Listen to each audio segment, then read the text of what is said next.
Hello again, and welcome to Winning with the Wrangler, Dick Powell's Leadership Corner, brought to you by Earth, Wind, Fire, Water, Training and Development, where our passion is building leaders of today and tomorrow. Leaders, today we're going to look at a couple subjects that, boy, I'm excited to take and share them with you. Now, I get excited when I have something that I've run across that to share with leaders around the country. This is going to be called, what are you made of? Now, leaders, so many times I get that question, Dick, what are you made of? And when we're talking about leaders, I believe that the followers ask that question more than we want them to sometimes. So let's take a look at it.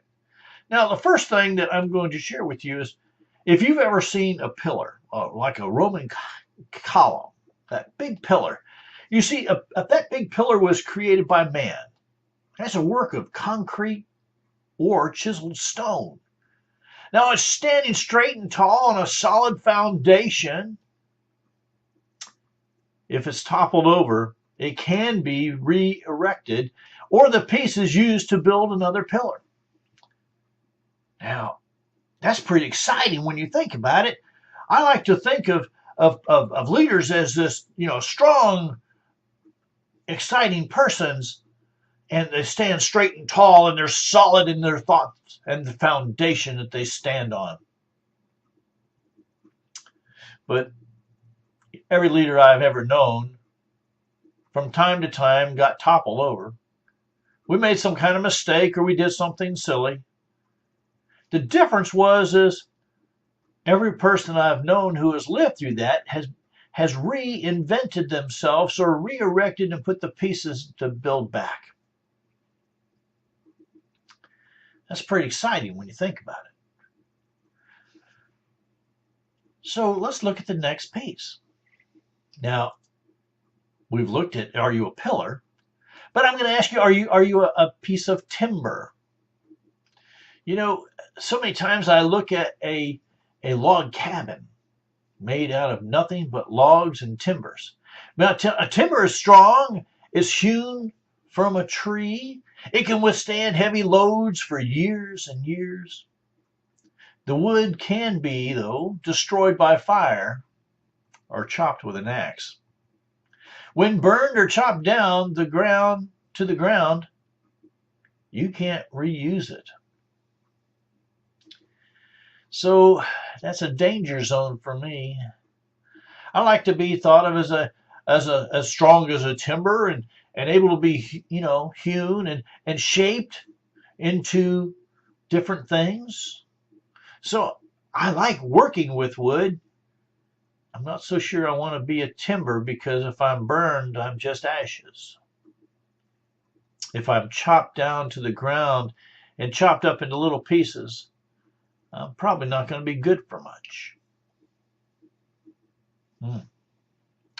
Now, for you folks who have traveled out west and been to some places in Utah where they have something called a hoodoo, Hoodoo, hoodoo. You see, a hoodoo is made of compacted earth. It's unsettling, and I have to tell you, not very well put together. It looks ready to topple over at any moment, because on a hoodoo, the top is always bigger than the base. And it's always top heavy.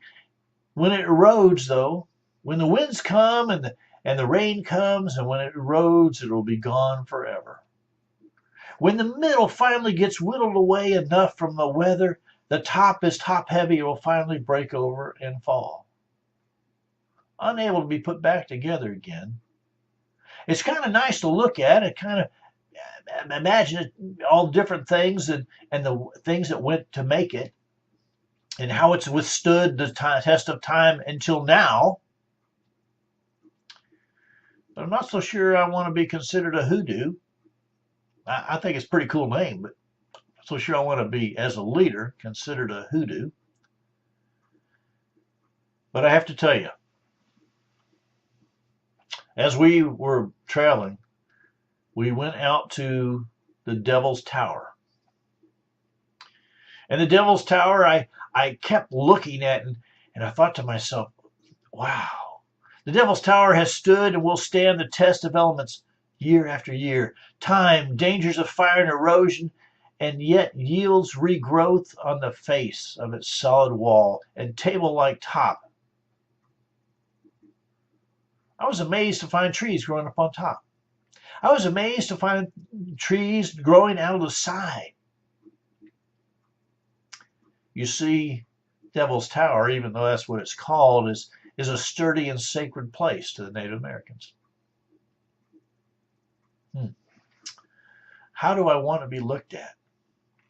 I think that I would like to be looked at as a Devil's Tower with a little bit of hoodoo into it, that I'm shaped by things that have happened to me in places I've been and the people I've worked with. I'd like to think that I'm also a timber that can be shaped into different things as I go and grow and in my different ages and stages as a leader. I like the part of being a pillar, but you know, pillars just stand there. Not so sure they're real active and full of action. That's why when I looked at the Devil's Tower, this solid piece, but it had these new things growing inside it, with it. It was redoing itself. It was repurposing itself. It was reproviding. It was providing things for the environment as well as for the people. I saw very quickly that being a tower, this tower of power, you know, I should borrow one of my things from one of my buddies. I have to tell you, I started looking at, what am I made of? Am I made of concrete and stone? Am I made of wood? Am I made of compacted sand, or am I made of something like granite? Long lasting, able to be polished, able to sustain growth.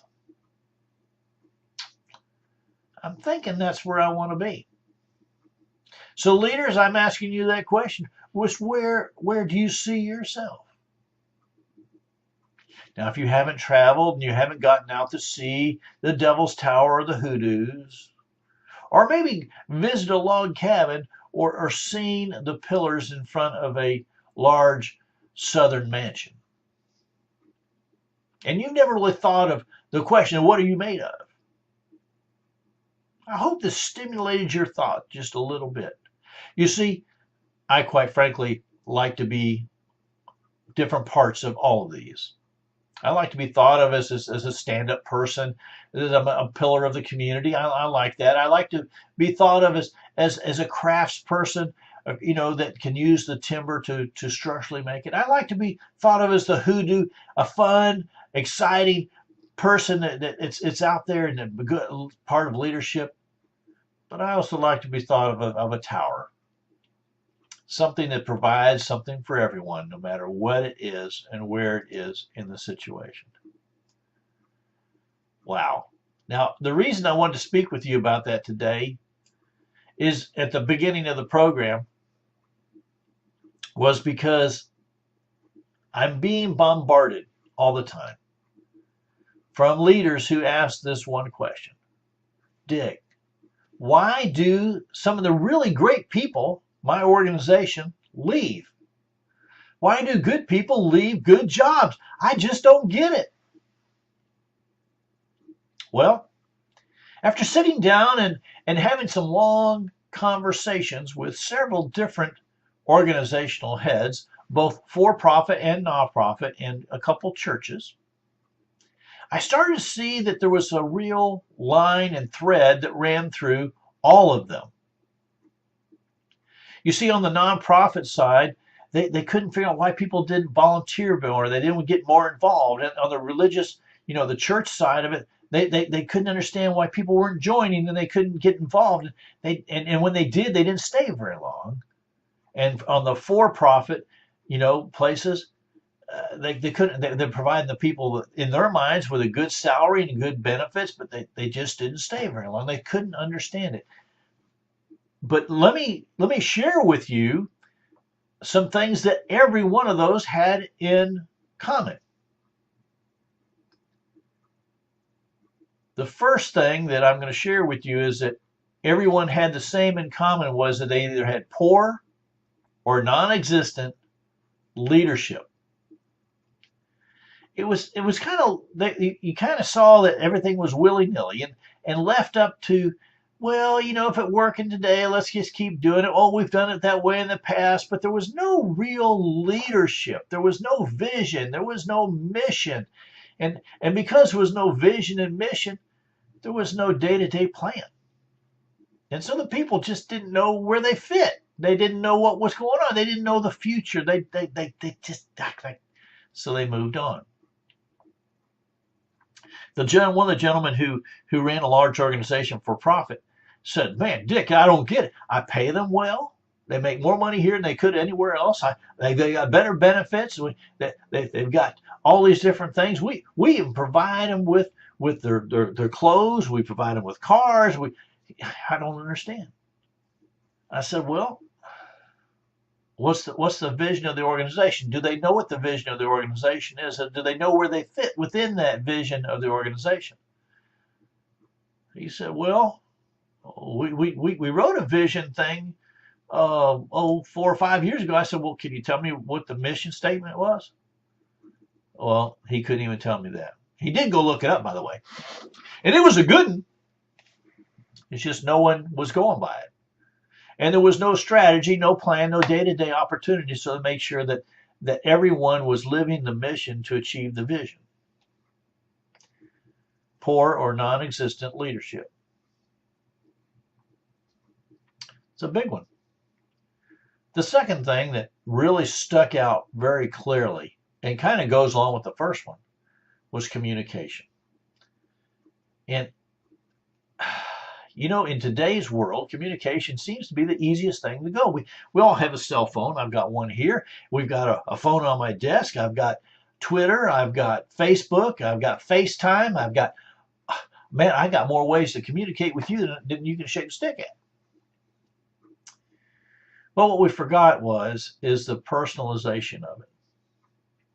The communication coming from the bottom, going to the top, and from the top to the bottom, and everywhere in between, sharing that communication and information.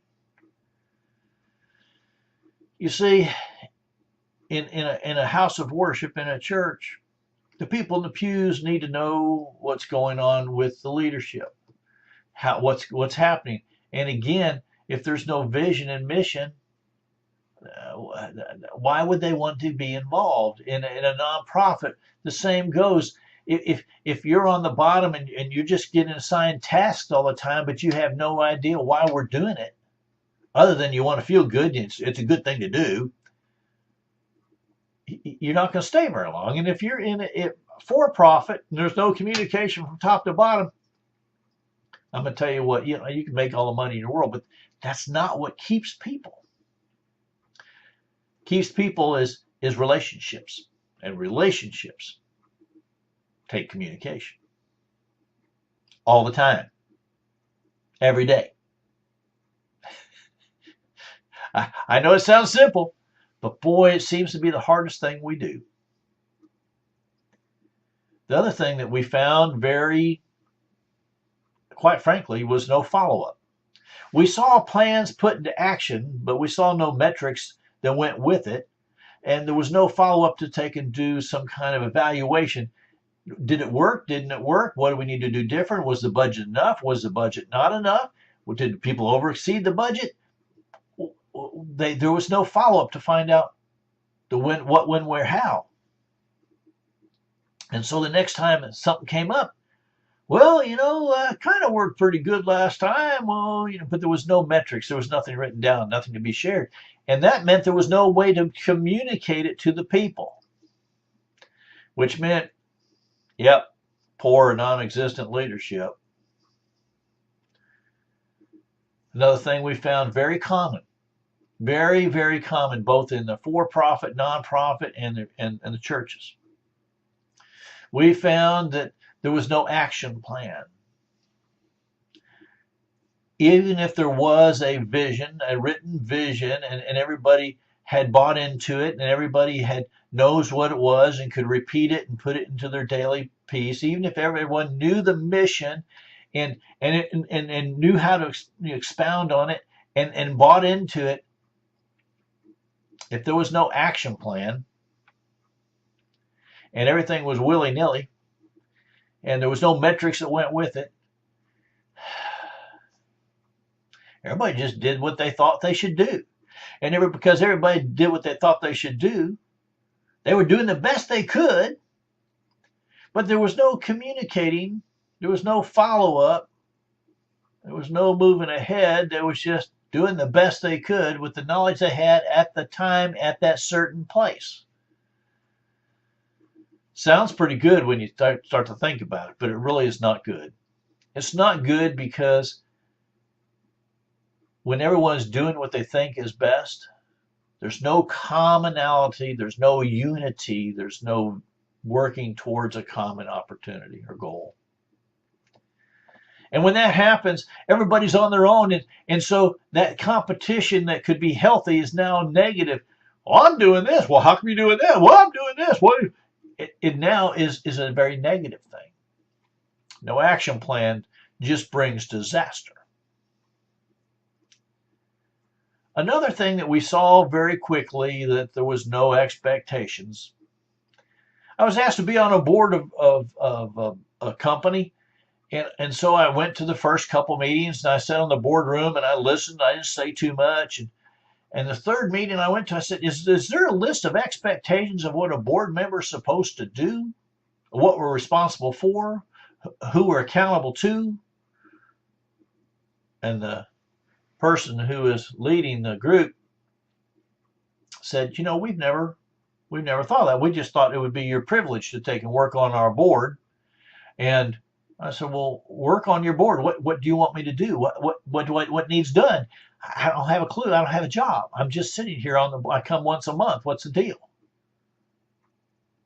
And they said, oh.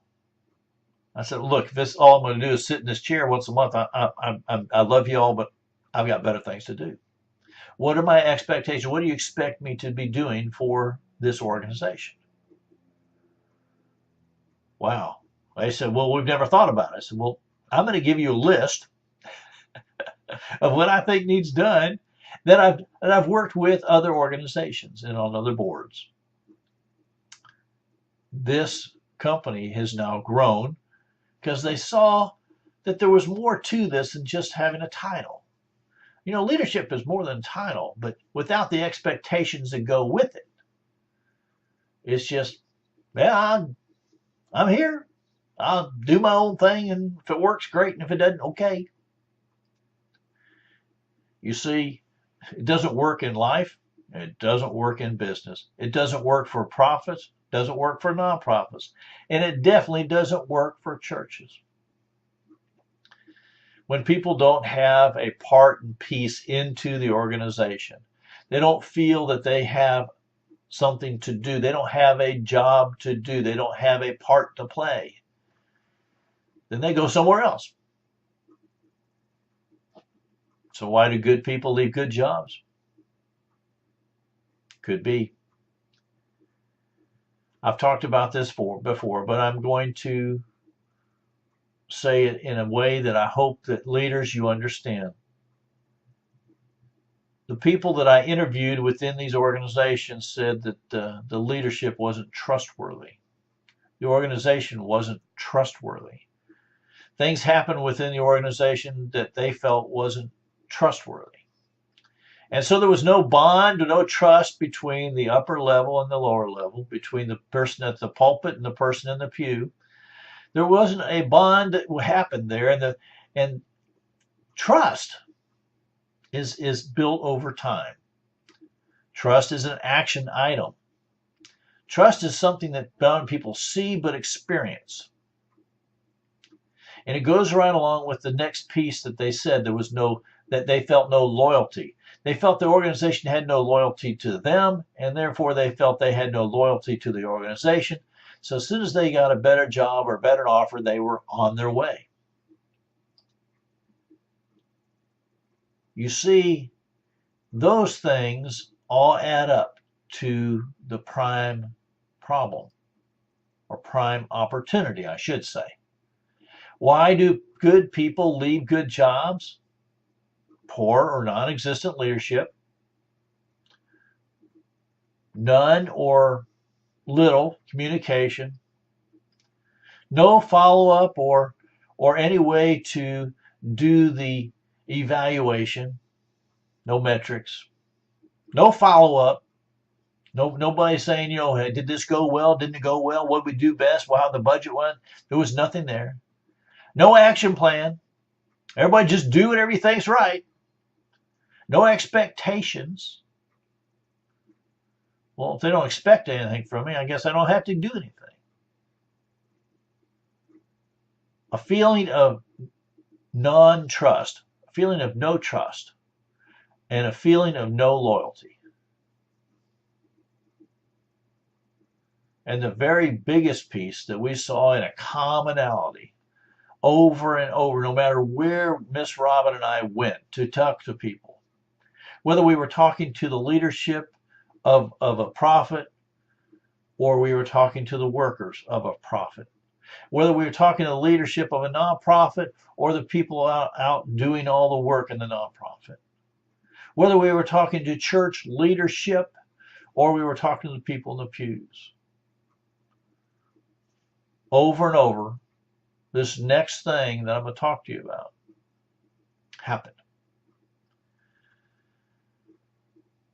They said there was no reason to provide loyalty or trustworthiness in the organization because there was no vision for the organization. They didn't have a clue where we were going or how we were going to get there. They couldn't see anything other than it was a job. In a for-profit, in just a job, just over broke situation, even though you're getting paid well and you have good, all those rest of things that go with it, if there's no involvement, there's no reason to stay, if there's not any excitement, no motivation, no trust, no loyalty that, hey, I'm going to put all my effort into this, but I might get laid off tomorrow. You see, those things all happen very quickly. If there's no mission, why are we doing this? What are we doing it for? You see, a mission in a profit situation is just as important in a nonprofit. In a nonprofit, it might be we're trying to help the youth, or we're helping the youth learn certain things, or we're working with people to better themselves, whatever it is. We're seeing over and over that nonprofits are dwindling. People just don't want to volunteer. Why don't they want to volunteer? Well, they're not seeing any action. There's no mission. And in a church situation, the mission statements that most of the churches that we were going to are pretty nimble. They're really sad. And the people who are in the pews didn't have a part in it, and they don't feel part of the opportunity. But the big one is this strategy, this plan. You see vision, okay, future picture, mission, purpose or calling, strategy, plan. It sounds so simple, but you see the strategy incorporates what you're going to do daily, all those little daily things, so you can live the mission to achieve the vision. But if the people don't have a part in that, if they don't feel part of the plan, if they don't have any kind of accountability, they don't have anything that's moving up and back for communication, they don't see any kind of action plan, and they don't see the management or the leadership doing anything on that level and sharing what's going on at that upper level, why would they stay?